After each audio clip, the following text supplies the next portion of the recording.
ISKCON নিষিদ্ধে সরকার গড়িমসি করলে কঠোর আন্দোলনের হুঁশিয়ারি দিয়েছে হেফাজতে ইসলাম। দুপুরে বায়তুল মোকাররম এলাকায় বিক্ষোভ সমাবেশ থেকে এই হুঁশিয়ারি দেওয়া হয়। এ সময় চট্টগ্রামে আইনজীবী হত্যায় জড়িত সবাইকে বিচারের আওতায় আনার দাবিও জানান বক্তারা। রাজধানীর বাইরে চট্টগ্রাম, রাজশাহী সহ বিভিন্ন জেলায় একই দাবিতে বিক্ষোভ করেছে বিভিন্ন সংগঠন। চট্টগ্রামে আইনজীবী সাইফুল হত্যার ঘটনায় এই বিক্ষোভের ডাক দেয় হেফাজত ইসলাম। এজন্য শুক্রবার সকাল থেকে বায়তুল মোকাররম এলাকায় জোরদার করা হয় নিরাপত্তা। জুম্মার নামাজের পর মসজিদের উত্তর গেটে জড়ো হন মুসল্লিরা। এ সময় সংগঠনের যুগ্ম মহাসচিব মামুনুল হক বলেন, পরিকল্পিতভাবে বাংলাদেশে দাঙ্গা সৃষ্টির চেষ্টা চলছে। এর পেছনে সক্রিয় ভূমিকায় রয়েছে ইসকন। সৌদি আরব ও চীনের মতো এদেশেও ইসকন নিষিদ্ধের দাবি জানান তিনি। এছাড়া চট্টগ্রামে আইনজীবী হত্যায় জড়িত সবাইকে দ্রুত আইনের আওতায় আনার দাবি জানান বক্তারা।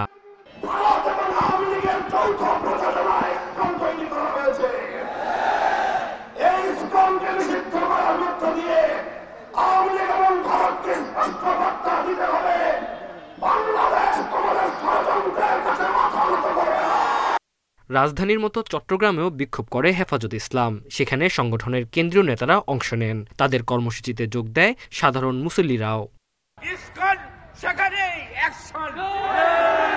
সরকার অতি সত্বর নিষিদ্ধ ঘোষণা না করলে বাংলার মুসলিম জনতা এই ইসকনকে নিষিদ্ধ করবে। বাংলাদেশের মধ্যে হিন্দু মুসলমান দাঙ্গা লাগিয়ে ভারতের হস্তক্ষেপের জন্যই হত্যাকাণ্ডটি লাগানো হয়েছে। একই দাবিতে রাজশাহী জিরো পয়েন্টে বিক্ষোভ মিছিল করেছে ওলামা ও তাওহীদি জনতা। এছাড়া লক্ষ্মীপুরের মার্কাজ মসজিদ ও চকবাজার জামি মসজিদের সামনে থেকে মিছিল বের করা হয়। আমরা ইসকন যে কাজ করেছে তার জন্য তার নিষিদ্ধের দাবি জানাচ্ছি সারা বাংলাদেশে। ইসকন নিষিদ্ধ ও আইনজীবী হত্যার প্রতিবাদে বিক্ষোভ হয়েছে ঝালকাঠি, নাটোর, পিরোজপুর সহ কয়েক জেলায়। Tanzil Hasnat, independent news. আইনজীবী সাইফুল ইসলাম হত্যায় জড়িত কাউকে ছাড় দেয়া হবে না জানিয়ে গুজব নিয়ে সবাইকে সতর্ক থাকতে বলেছেন ধর্ম উপদেষ্টা খালিদ হোসাইন। সকালে চট্টগ্রামে লোহাগাড়ায় সাইফুলের কবর জিয়ারত শেষে শান্তি ও সম্প্রীতি বজায় রাখার আহ্বানও জানান তিনি। অন্তর্বর্তী সরকারকে বিব্রত করতে দেশি বিদেশি তৎপরতার কথা সামনে এনে ধর্ম উপদেষ্টা বলেন, অভ্যন্তরীণ সৌহার্দ্য রক্ষায় সজাগ থাকতে হবে। এ সময় প্রাথমিক ও গণশিক্ষা মন্ত্রণালয়ের উপদেষ্টা অধ্যাপক ডাক্তার বিধান রঞ্জন রায় পোদ্দারও উপস্থিত ছিলেন। পরে সাইফুলের পরিবারের সদস্যদের অর্থ সহায়তা দেন তারা। দেশে বিদেশে এই গভর্নমেন্টকে বিব্রত করার জন্য একটা গোষ্ঠী তৎপর। তো আমরা কোনো ক্রমে আমাদের অভ্যন্তরীণ সৌহার্দ্য, সম্প্রীতি, শান্তি, শৃঙ্খলা যাতে বিনষ্ট না হয়, বহাল থাকে, এর জন্য আমাদেরকে অত্যন্ত সজাগ এবং সচেতন থাকতে হবে। দোষী যেই প্রমাণিত হবে আমরা তাকে আইনের আওতায় এনে দৃষ্টান্তমূলক শাস্তি বিধান করব। চিন্ময় কৃষ্ণকে আটক ইস্যু বাংলাদেশের অভ্যন্তরীণ বিষয় বলে মন্তব্য করেছেন পশ্চিমবঙ্গের মুখ্যমন্ত্রী মমতা ব্যানার্জি। এই বিষয়ে কেন্দ্রীয় সরকারের সিদ্ধান্তের সঙ্গে দ্বিমত করবেন না বলেও জানান মমতা। বৃহস্পতিবার বাংলাদেশের বর্তমান পরিস্থিতি নিয়ে বিধানসভায় কথা বলেন তিনি। এ সময় কলকাতায় ইসকনের নেতাদের সাথেও আলাপ হয়েছে বলে জানান মমতা। এর আগে বাংলাদেশে চিন্ময় কৃষ্ণকে আটকের প্রতিবাদে ভারতের পশ্চিমবঙ্গে মিছিল করেছে বঙ্গীয় হিন্দু জাগরণ মঞ্চ। এ সময় বাংলাদেশ উপ হাইকমিশনে ঢুকতে গেলে বিক্ষোভকারীদের সাথে পুলিশের সংঘর্ষ হয়। পরে 5 জনের প্রতিনিধি দলকে দূতাবাসে প্রবেশের অনুমতি দেওয়া হয়। প্রতিনিধি দলটি স্মারকলিপিতে তাদের দাবি জানিয়েছে।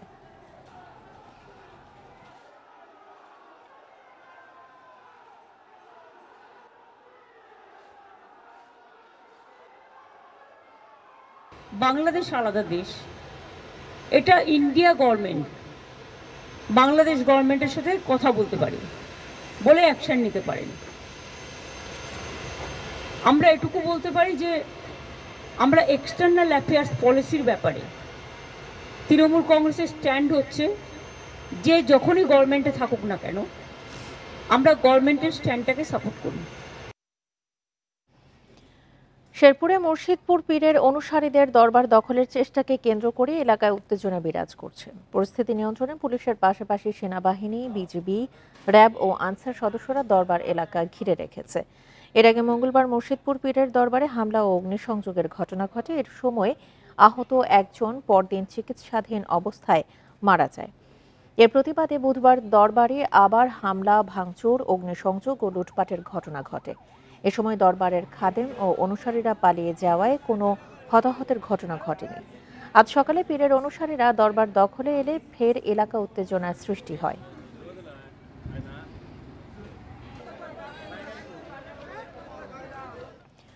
সরকার সহায়তা না করলে একটি নিরপেক্ষ নির্বাচন কমিশনের পক্ষেও সুষ্ঠু ভোট আয়োজন করা সম্ভব নয় বলে মন্তব্য করেছেন নির্বাচন ব্যবস্থা সংস্কার কমিশনের প্রধান বদিউল আলম মজুমদার। সকালে এফডিসিতে এক ছায়া সংসদ বিতর্কে এই মন্তব্য করেন তিনি।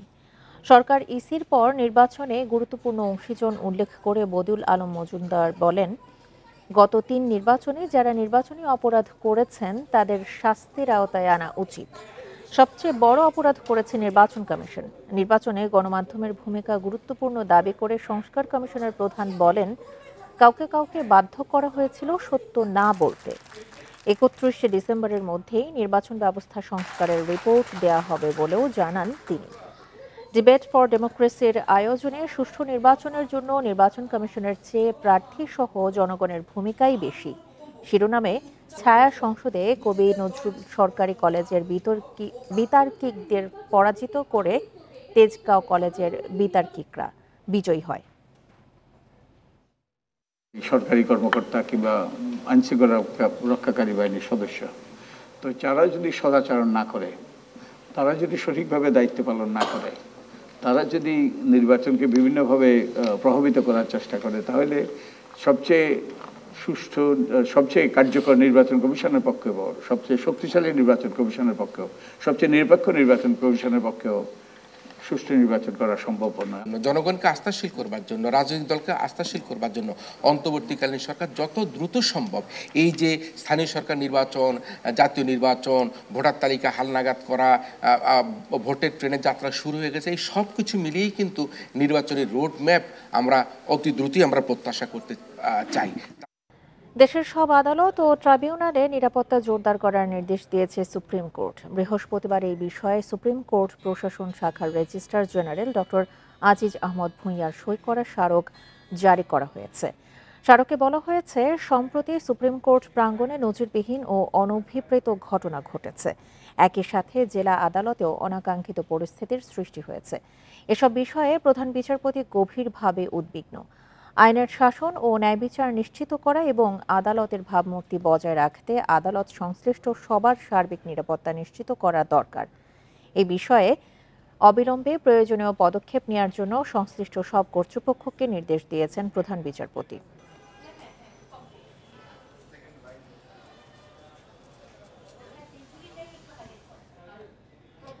বিশ্ব দরবারে বাংলাদেশকে মৌলবাদী দেশ প্রমাণ করতে সীমান্তের ওপার থেকে পতিত ফ্যাসিস্টরা নতুন নতুন ষড়যন্ত্র করছে, আর তাতে ভারতের মিডিয়া ভূমিকা রাখছে বলে মন্তব্য করেছেন বিএনপি মহাসচিব মির্জা ফখরুল ইসলাম আলমগীর।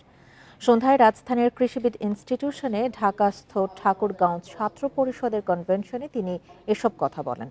এ সময় বিএনপি মহাসচিব বলেন, অনেক রক্তের বিনিময়ে অর্জিত যে স্বাধীনতা এসেছে তা যেন নিজেদের মধ্যে বিশৃঙ্খলায় ধ্বংস না হয়, সেদিকে ছাত্রদের সজাগ থাকতে হবে।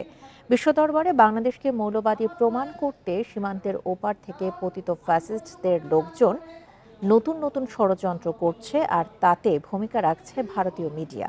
এছাড়া কলেজে কলেজে ছাত্রদের মধ্যে মারামারি, ইসকন ও ধর্মের নামে মানুষ হত্যা করে পতিত ফ্যাসিস্টরা ষড়যন্ত্র করছে। এ সময় ছাত্রদের শান্ত থাকার আহ্বান জানান তিনি।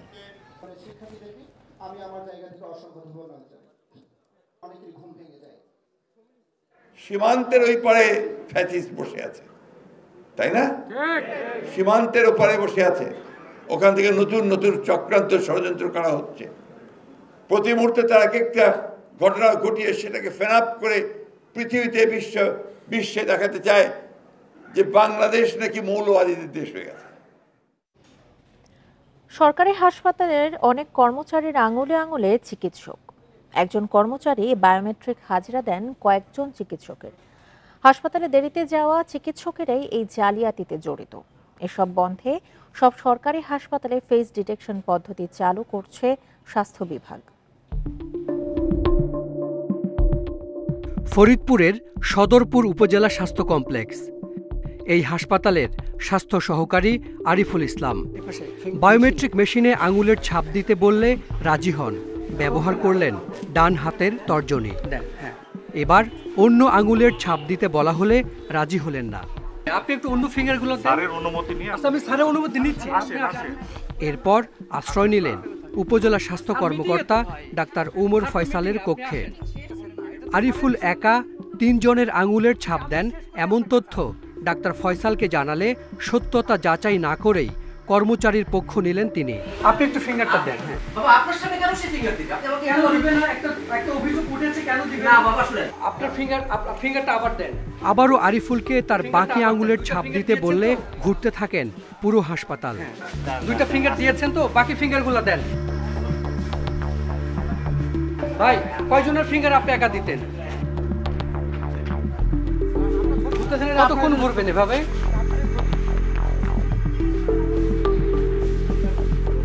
আপনি একটু ফিঙ্গারটা দেন, চলেন। এক পর্যায়ে হাসপাতাল থেকে সটকে পড়েন আরিফুল। আপনি চলে যাচ্ছেন কেন?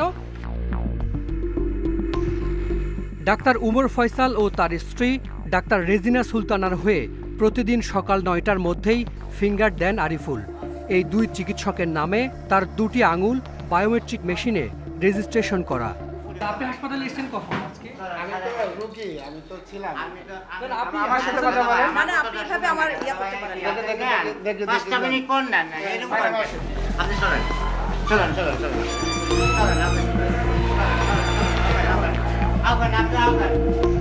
এদিকে ডাক্তার ফয়সাল তার নিজের বিরুদ্ধে ওঠা অভিযোগের তদন্ত করতে চান নিজেই। এটা হচ্ছে তদন্তের বিষয় রয়েছে, যেহেতু এটা তদন্ত করে দেখা লাগবে, আপনি আমাকে জানিয়েছেন, আমাকে একটু টাইম দিতে হবে, আমি তাকে তদন্ত করবো, দেখব। বায়োমেট্রিক মেশিনের সামনে 2টি সিসি ক্যামেরা আছে। ফুটেজ দেখতে চাইলে শুরু হয় টালবাহানা, সরিয়ে ফেলা হয় হার্ড ডিস্ক। সিসিটিভি চালু আছে তো? হ্যাঁ চালু আছে।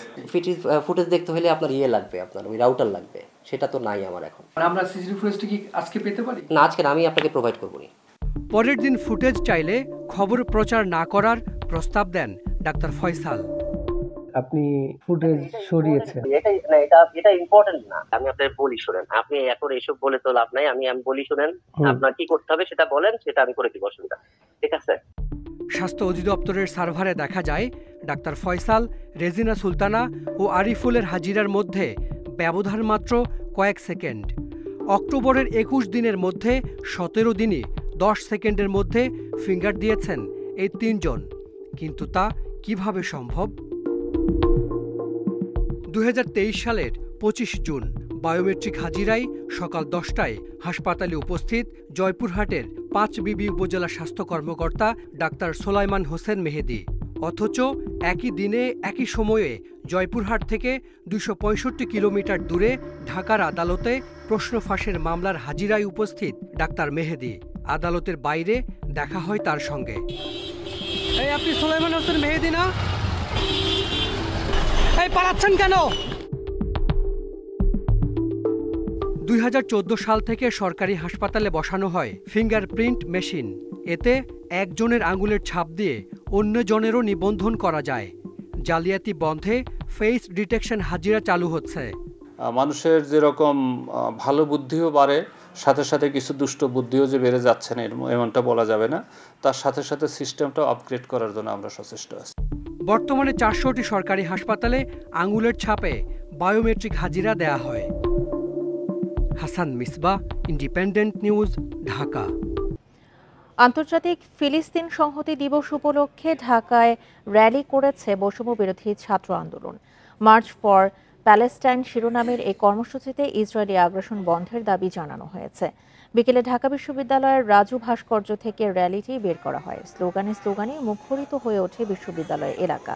এ সময় বাংলাদেশে ফিলিস্তিনের সর্ববৃহৎ পতাকা নিয়ে মিছিল করা হয়।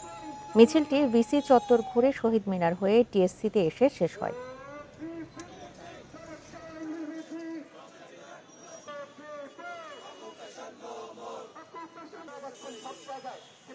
মুসলিম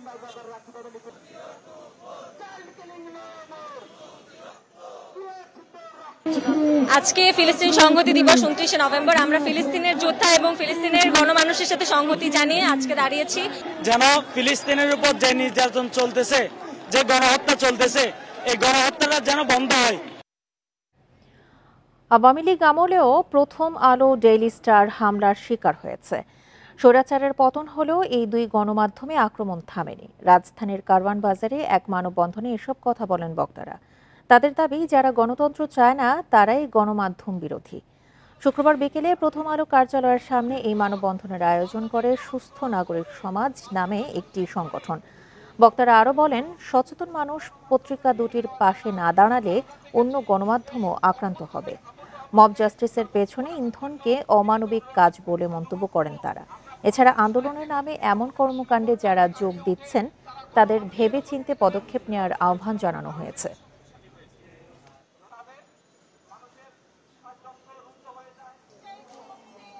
যদি সত্য সংবাদ প্রকাশিত হয় তবে সেটা কারো না কারো বিপক্ষে যাবে, সেটা আমার বিপক্ষেও যেতে পারে। তাই বলে তো আমি সেই পত্রিকা ধ্বংস করে দিতে পারি না।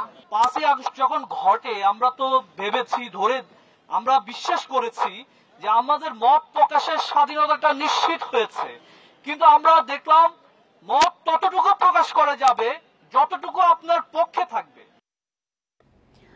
বঙ্গোপসাগরে অবস্থানরত গভীর নিম্নচাপটি শনিবার সকালে ভারতের উত্তর তামিলনাড়ু উপকূল অতিক্রম করতে পারে।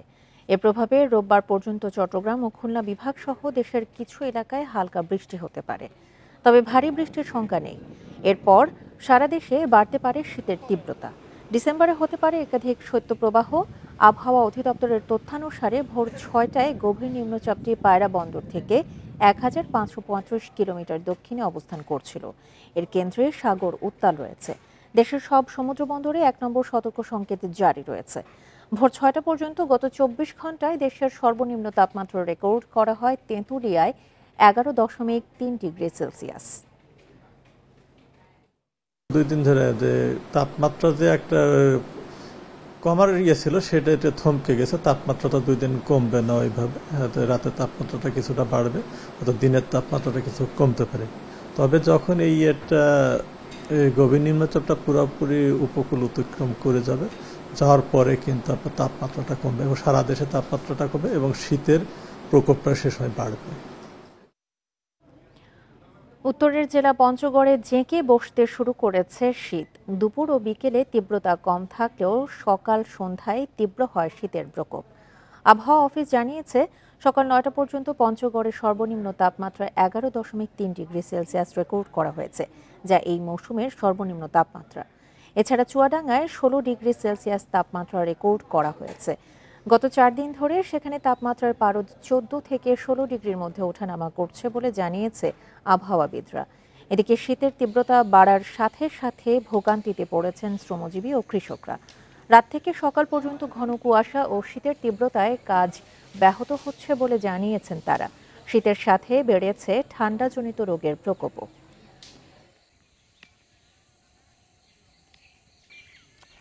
হঠাৎ করে ঠান্ডা পড়ছে, আমরা গাড়ি মাড়ি চালাতে পারতেছি না, বেকায়দা ঠান্ডা, হাত মাথা অবাস হয়ে যাচ্ছে। শীতে বাইরে বেড়াইলেও যাচ্ছে না, খুব ঝামেলা আছে, কাজ কাম করা যাচ্ছে না, মাঠে ঘাটে চলা যাচ্ছে না, রাস্তাঘাটে চলা যাচ্ছে না, খুব সমস্যার ভিতরে আমরা পড়ে গেছি।